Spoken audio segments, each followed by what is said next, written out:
What's the meaning of almoner?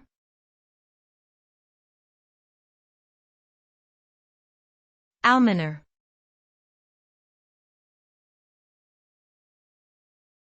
Almoner.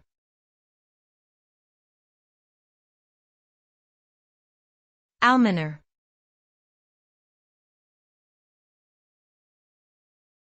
Almoner.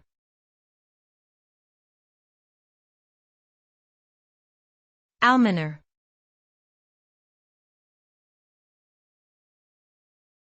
An almoner is a person who is responsible for distributing money or other forms of assistance to the poor and needy.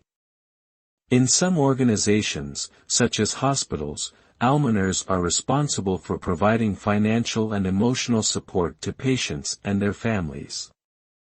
Almoners may also be responsible for fundraising and managing charitable donations.